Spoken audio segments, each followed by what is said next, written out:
The most respected person in any room is rarely the loudest. They don't rush to speak. They don't explain themselves. They don't compete for attention. They sit still. Silence isn't empty.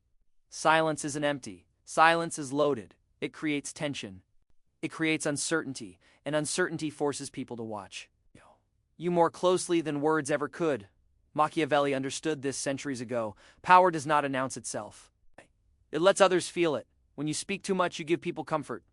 When you speak less, you give them something far more dangerous, doubt, and doubt is where respect is born. Chapter 1, The Fatal. Mistake of overexpression. Most people believe respect is earned by being understood, so they explain, they justify. They clarify every intention, every decision, every silence.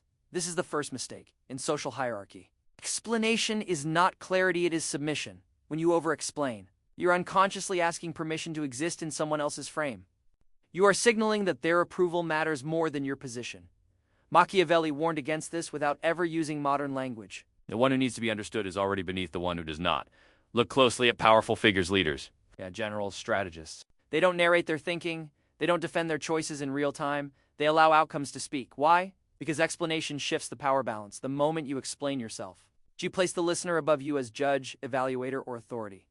And human psychology never misses this signal. Overexpression tells others. It's 3 dangerous things. You fear being misjudged, you need validation. You are emotionally invested in their reaction. Each one lowers your status. People don't consciously think, this person is weak. Instead, they feel something subtler. Comfort in challenging you. Ease in dismissing you. Permission to interrupt, ignore, or override you. This is why the most talkative person in a group is rarely the most respected. They are predictable. They are readable. They are easy to manage. Silence, on the other hand, creates friction. When you don't immediately explain, people project their assumptions onto you. They become unsure of where they stand. They watch more closely for cues, and attention is power's raw material.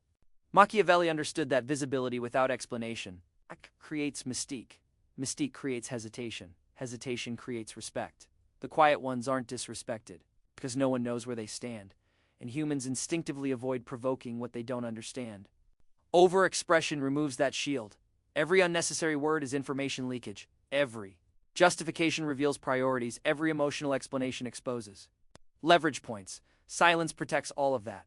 This does not mean never speaking. It means never speaking to reassure. Power speaks when it decides, not when it feels pressured.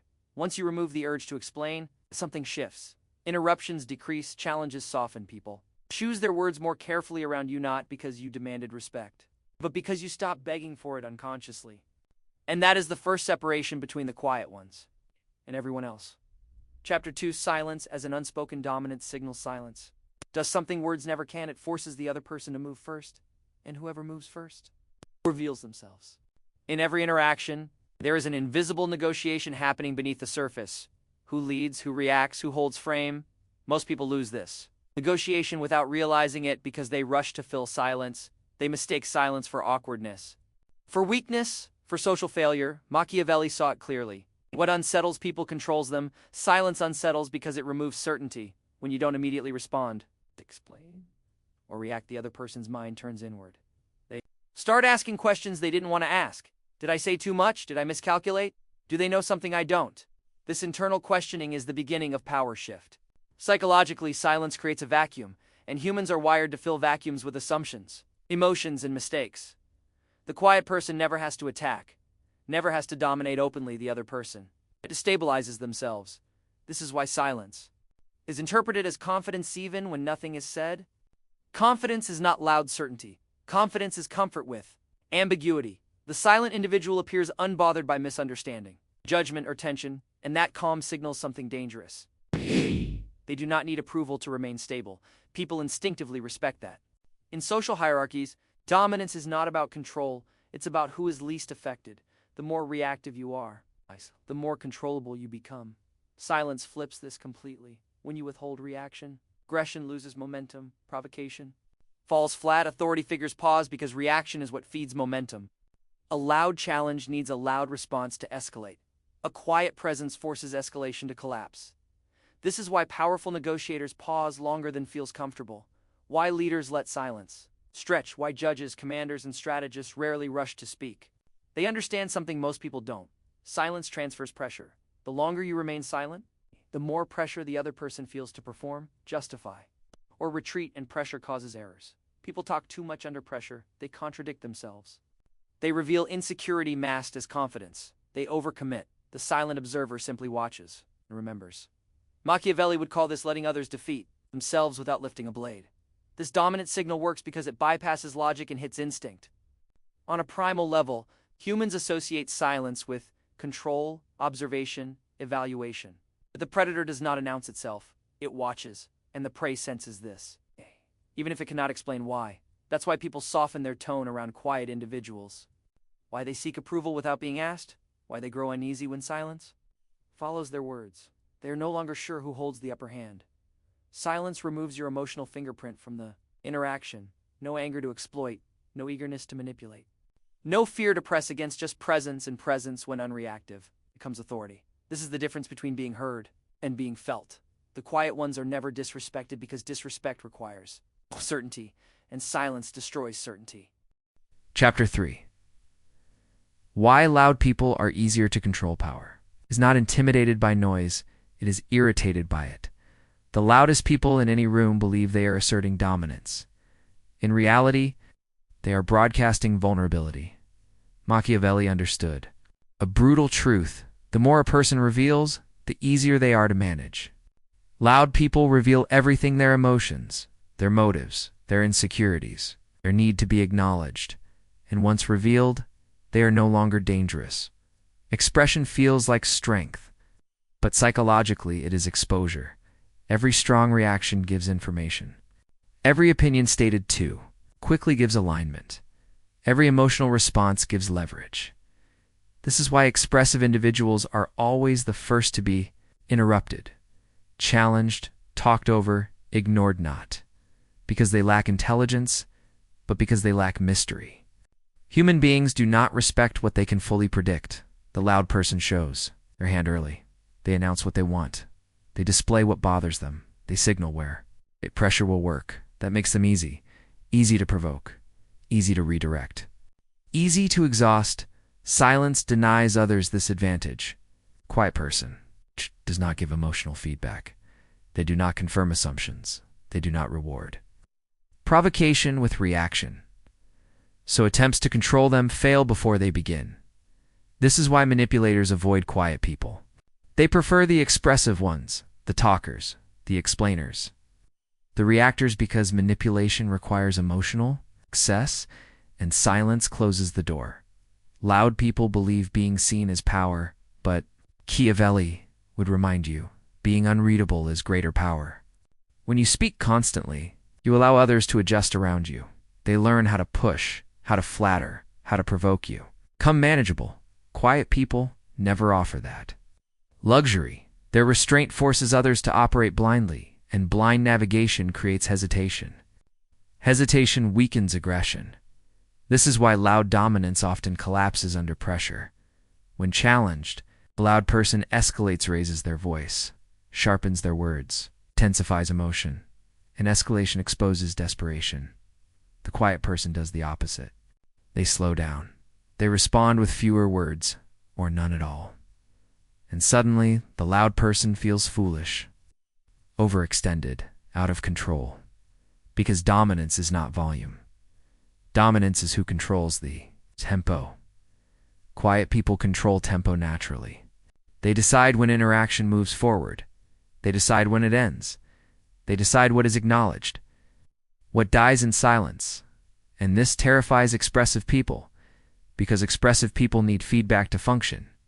They need reaction to feel relevant. They need response to feel powerful. Silence starves them. Over time, this creates a clear hierarchy. The loud become entertainers. The quiet become authorities. One seeks attention, the other receives it. Machiavelli warned rulers against becoming too familiar, too expressive, too visible. Familiarity breeds contempt. Visibility without restraint invites challenge. The quiet ones are never disrespected, because they never invite inspection. They do not defend themselves publicly. They do not argue emotionally. They do not perform strength. They embody it. And in human psychology, embodiment always outranks performance.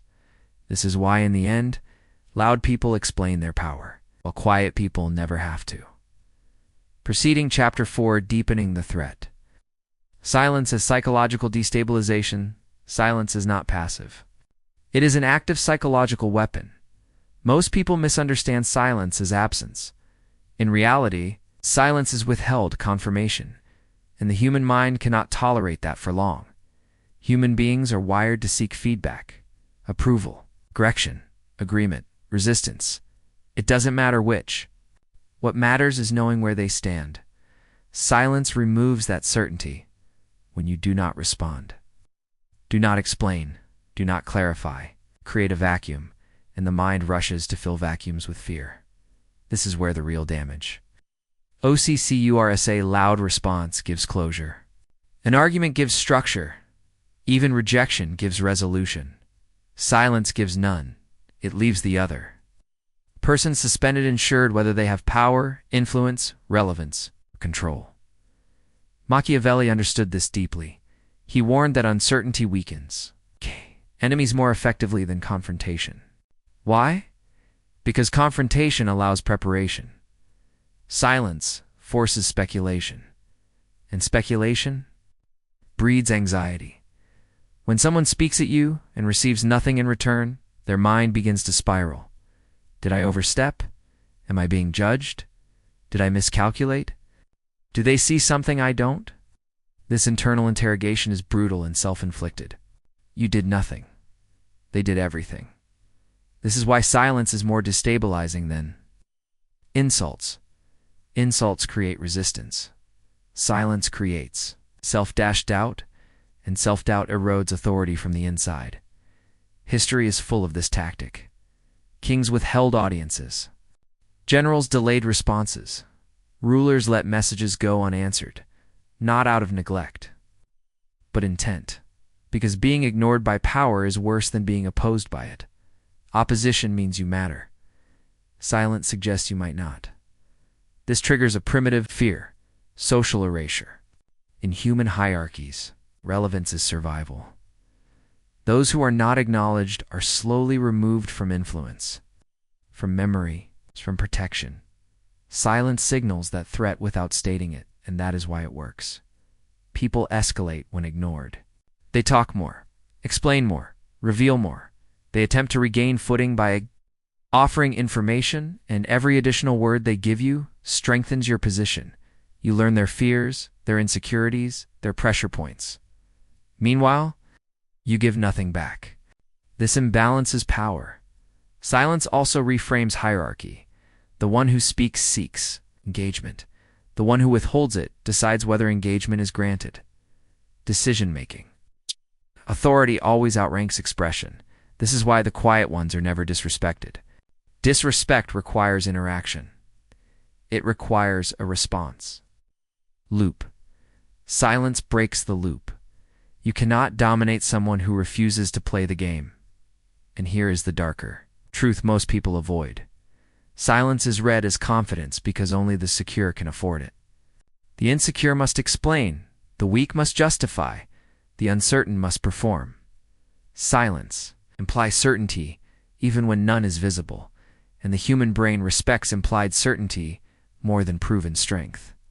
This is the hidden mechanism behind the quiet, one's immunity. They are not protected by intimidation. They are protected by ambiguity. You don't know what they think. You don't know. They'll do. You don't know where. You stand, so you tread carefully. That caution is respect, not earned through words. Not demanded through force, but imposed through absence. Silence is not kindness. It is not politeness.